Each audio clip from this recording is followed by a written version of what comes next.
Merci, Monsieur le Président. Monsieur le Ministre, Madame, Messieurs les conseillers ministres, chers collègues, chers amis à la télévision.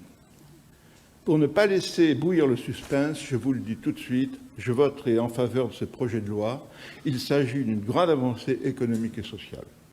Fruit initial de circonstances liées à la Covid-19, notre rapporteur l'a souligné, il devient aujourd'hui un élément important de l'organisation du travail. Derrière ce simple mot, l'aménagement du temps de travail, c'est l'organisation des entreprises qui est en jeu. À l'intérieur, où les pratiques se modifient, on ne change pas les horaires de travail comme si de rien n'était par un coup de baguette magique. Et aussi à l'extérieur, où de fait la vie des salariés change, partiellement, mais certainement. Pour l'entreprise, il s'agit de nouvelle efficacité, et le mot n'a pas été prononcé, sauf tout à l'heure. Il s'agit d'améliorer la productivité. Pour la vie de famille, ce sont à la fois des trajets de travail et la vie familiale. Avec ce projet de loi, il s'agit aussi du développement de la démocratie sociale.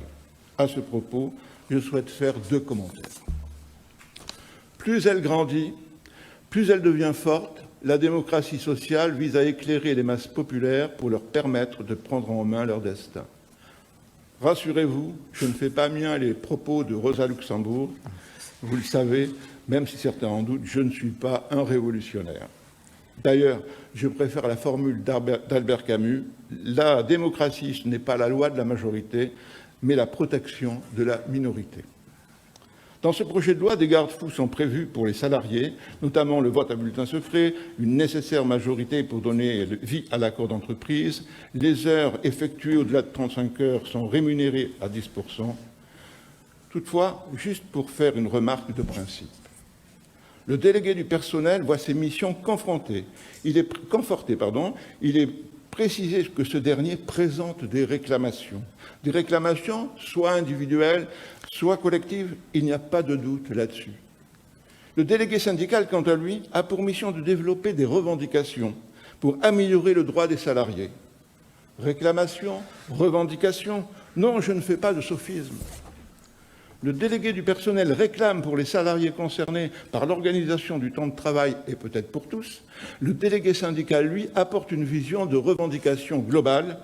On l'a vu, certes, seul le personnel concerné participe au scrutin, mais de fait, c'est l'ensemble de l'entreprise qui est touché, directement ou indirectement. Je sais bien de mon expérience que le délégué syndical est parfois empêché de tourner en rond, mais c'est aussi un travail démocratique pour une négociation collective. Alors, aussi, je regrette qu'il n'apparaisse que comme fortuitement dans le projet de loi. Ma deuxième remarque concerne la direction du travail et son nécessaire acquiescement de l'accord d'entreprise pour l'aménagement du temps de travail. Rien à dire dans cela, naturel. Je suis étonné toutefois que le silence de la direction du travail vaille refus de l'accord qui lui est soumis. On remet en cause l'adage qui ne dit mot consent. Or, que le silence vaille refus vaut concrètement dire que l'entreprise, les salariés qui auraient voté le projet, restent dans le brouillard pendant 2 mois et plus sans connaître les causes du refus de l'accord, pourtant voté par les salariés.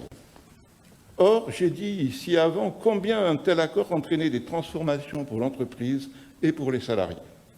Ces remarques dites, j'espère que les modalités d'application en tiendront compte.